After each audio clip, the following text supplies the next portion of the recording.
श्रीगुरुभ्यो नमः। हरिः ओम्। सहना भवतु, सहनौ भुनक्तु, सह वीर्यङ्करवावहै, तेजस्विनावधीतमस्तु मा विद्विषावहै। ॐ शान्ति शान्ति शान्तिः। ॐ जातवेदसे सुनवामसो ममरा तीयतो निदहाति वेदः स नः पर्षदति दुर्गाणि विश्वा नावेव सिन्धुं दुरितात्यग्निः प्रातामग्निवर्णां तपसा ज्वलन्तीं वैरोचनीं कर्मफलेषु जुष्टां दुर्गां देवीगं शरणमहं प्रपद्ये सुतरसि तरसे नमः। अग्ने त्वं पारयानभ्यो अस्मान् स्वस्तिभिरति दुर्गाणि विश्वा पूश्च पृथ्वी बहुला न उर्वी भवातोकायतनया यशंयोः विश्वानिनो दुर्गः जातवेदः सिन्धुन्ननावा दुरितातिपर्षि अग्ने अत्रिवन्मनसा गृणानु ओस्माकं बोध्यविता तनूनाम् पृतनाजितगं सहमानमुग्रमग्निगं हुबेम परमात् सधस्थात् स नः पर्षदति दुर्गाणि विश्वा क्षामद्देवो अतिदुरितात्यग्निः प्रत्नोषि कमीड्यो अध्वरेषु सनाच्च होता नव्यश्च सत्सि स्वाञ्च आग्ने तनुवं पिप्रयस्वास्मभ्यं च सौभगमायजस्व गोभिर्जुष्टमयुजो निषिक्तन्तवेन्द्रविष्णु रनुसञ्चरेम नाकस्य पृष्ठमभिसंवसादो वैष्णवीन् लोक इह मादयन्ताम् ॐ कात्यायनाय विद्महे कन्याकुमारी धीमहि तन्नो दुर्गिः प्रचोदयात्। ॐ शान्ति शान्ति शान्तिः। अथ श्रीमद्भगवद्गीता अथ तृतीयोऽध्यायः। ये मे मतमिदं नित्यम् अनुतिष्ठन्ति मानवाः श्रद्धावन्तो न सूयन्तो मुच्यन्ते तेऽपि कर्मभिः ये त्वेतदभ्यसूयन्तो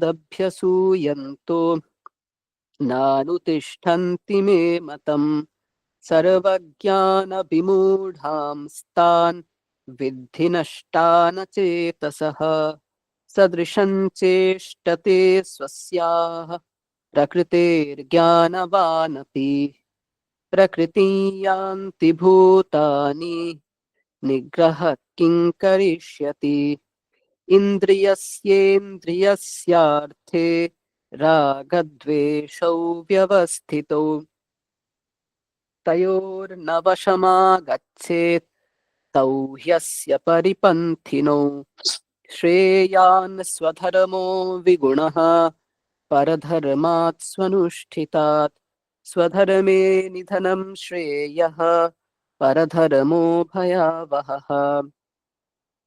अर्जुन उवाच अथ केन प्रयुक्तोऽयं पापं चरति पूरुषः अनिच्छन्नपि वार्ष्णेय बलादिव नियोजितः। श्रीभगवानुवाच काम एष क्रोध एष रजो गुणसमुद्भवः महाशनो महापाप्मा विद्येनमिह वैरिणम्। धूमेनाव्रियते वह्निः यथादर्शो मलेन च यथोल्बेनावृतो गर्भः तथा तेनेदमावृतम्। आवृतं ज्ञानमेतेन ज्ञानिनो नित्यवैरिणा कामरूपेण कौन्तेय दुष्पूरेणानलेन च इन्द्रियाणि मनो बुद्धिः अस्याधिष्ठानमुच्यते एतैर्विमोहयत्येष ज्ञानमावृत्य देहिनम्। तस्मात् त्वमिन्द्रियाण्यादौ नियम्य भरतर्षभ पाप्मानं प्रजहिह्येनं ज्ञानविज्ञाननाशनम्। इन्द्रियाणि पराण्याहुः इन्द्रियेभ्यः परं मनः मनसस्तु परा बुद्धिः यो बुद्धेः परतस्तु सः। एवं बुद्धेः परं बुद्ध्वा संस्तभ्यात्मानमात्मना जहि शत्रुं महाबाहो कामरूपं दुरासदम्। ॐ तत्सदिति श्रीमद्भगवद्गीतासु उपनिषत्सु ब्रह्मविद्यायां योगशास्त्रे श्रीकृष्णार्जुनसंवादे कर्मयोगो नाम तृतीयोऽध्यायः।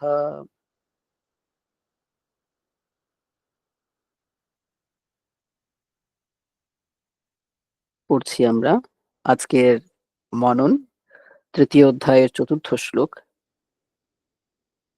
न कर्मणामनारम्भान् नैष्कर्म्यं पुरुषोऽश्नुते न च सन्न्यसनादेव সিদ্ধিম সমধিগচ্ছতি। শ্রী ভগবান বলছেন যে সাধনের পথ অত সহজ নয়। যা আমরা চোখের সামনে দেখি তাই যে পরমার্থ সাধক এমনটা নাও হতে পারে। যেমন কেউ যদি কাজ না করে তাহলেই তার নৈষ্কর্ম সিদ্ধি হয়ে গেল, তাহলেই তার কর্মযোগ নিষ্ঠা হয়ে গেল, এমনটা নয়। আবার যারা কর্ম সন্ন্যাস যারা করে দিয়েছে, কোনো কাজ করে না, ঠিক আছে, তো কর্ম ত্যাগ করলেই সাংখ্যনিষ্ঠা সিদ্ধ হয়ে যায় না, জ্ঞান মার্গে সে এগিয়ে গেছে এমনটা বলা যায় না। আসলে আমাদের একটা স্বাভাবিক প্রবৃত্তি আছে, সেই স্বাভাবিক প্রবৃত্তিটাকেই উনি একটু ধরার চেষ্টা করেছেন। তো প্রথমে বলছেন যে জ্ঞানমুৎপদ্যতে পুংসাম ক্ষয়াৎ পাপস্য কর্মণঃ যথাদর্শতলে প্রখ্যে পশ্যত্যাত্মানমাত্মনি। মুখ্য ধর্মতে আছে বা যোগ বাশিষ্ঠতে আছে, যোগ বাশিষ্ঠের অপর নাম মুখ্য ধর্ম। তো যোগ বাশিষ্ঠতে আছে যে পাপ কর্ম ক্ষয় হলে তখন জ্ঞান উৎপন্ন হয়। যেমন আয়না, তার উপরের ময়লাটা যদি পরিষ্কার করে দেওয়া হয় তখন নিজেকে দেখতে পাওয়া যায়। এইবারে কেউ যদি কাজ শুরু করছে না, কাজ শুরু করা মানেই তার নৈষ্কর্ম চলে এসেছে এমনটা কিন্তু বলা যাবে না। বা সে কর্ম পরিত্যাগ করেছে, কাজ করছিল দিয়ে ছেড়ে দিয়েছে, তার মাধ্যমেই তার জ্ঞাননিষ্ঠা উৎপন্ন হয়েছে এমনটা বলা যায় না, ঠিক আছে। এবং কি তার কারণ সেটা পরে বলা হবে, যে কর্ম ত্যাগ করা কখনো সম্ভবই নয়। কেউ যদি বলে আমি কর্ম ত্যাগ করবো বাই ন্যাচারাল লজ, সেটা কখনো হবেই না। আমরা যদি বেঁচে থাকি আমরা প্রত্যেকটা মুহূর্ত কাজ করব। পরেরটাতেই আছে নাহি কশ্চিৎ ক্ষণম আপি জাতু তিষ্ঠত্য কর্মকৃত। একটা সেকেন্ডও কাজ না করে মানুষ থাকতে পারবে না। কাজ মানুষকে করতেই হবে, ঠিক আছে? তো কিন্তু বিষয়টা হচ্ছে যে শুধুমাত্র আমি কাজ শুরু করছি না তার মানেই আমার নৈষ্কর্ম সিদ্ধি হয়ে গেছে, আমার মন একেবারে শুদ্ধ হয়ে গেছে, আমি আর প্রবৃত্ত কর্মগুলোর থেকেও নিজেকে সরিয়ে সরিয়ে এনেছি, তার মাধ্যমে আবার জ্ঞান যোগা নিষ্ঠা হয়ে গেছে, এইগুলো নয়। তার কারণ কি? এটা খুব মজার, সত্য আর তম এদের মাঝেকার যে বিভাগটা সেটা খুব পাতলা। আমার তমগুণের যে প্রকাশ, সেটাকে দেখে মনে হতে পারে যে আমি তো স্থির হয়ে গেছি, আমি তো ধীর হয়ে গেছি, এটা বোধহয় সত্যগুণের প্রকাশ। আসলে না, ওটা তমগুণের প্রকাশ। ওই জন্য নিরন্তর কর্ম করে যাওয়াই শেষ ব্যাপার, এবং বলা হয় না কর্ম ত্যজ্যতে কর্মণা ত্যজ্যতে হ্যসু, কর্ম ত্যাগ করা হয় না, কর্মই ব্যক্তিকে ত্যাগ করে চলে যায়। নিষ্কাম কর্ম আচরণ করতে করতে যখন সাধকের কর্তৃত্ব ভোক্তৃত্ব এই বুদ্ধিগুলো চলে যায়, আমি কর্তা আমি ভোক্তা এই বুদ্ধিগুলো যখন চলে যায়, ঠিক আছে, তখন তার পক্ষে আর কর্ম আচরণ করা সম্ভব হয় না। তার মানে যে আহ, মানে আহ, যে কর্মত্যাগ করেছে, ঠিক আছে, সেটা যে যথার্থ কর্মত্যাগ, নিয়ম মাফিক কর্মত্যাগ, সেটা বলা যায় না, ঠিক আছে? তো এই জন্য নিরন্তর কর্ম আচরণ করে যেতে হবে। আর জ্ঞান মার্গে থাকার জন্য নিরন্তর চেষ্টা করতে হবে। বলা হয় যে এই মার্গে যারা চলবে, ক্ষুরস্য ধারা নিশিতা দুরত্যা দুর্গম পথস্তৎ কবয়ো বদন্তি, একদম ক্ষুরের ধারের মতো, তার উপর দিয়ে চলার মতো কেউ যদি এই আহ জ্ঞান মার্গের পথ দিয়ে যেতে চায়, প্রতি মুহূর্তে সেখানে স্খলন সম্ভব। কারণ জ্ঞানের মার্গ সহজ নয়। তো ওই জন্য মানে এইখানে বলা হচ্ছে যে কেউ কাজ শুরু করলো না তার মানেই তার নৈষ্কর্ম সিদ্ধি হয়েছে, এমন নাও হতে পারে, সে অলস, এটাও হতে পারে।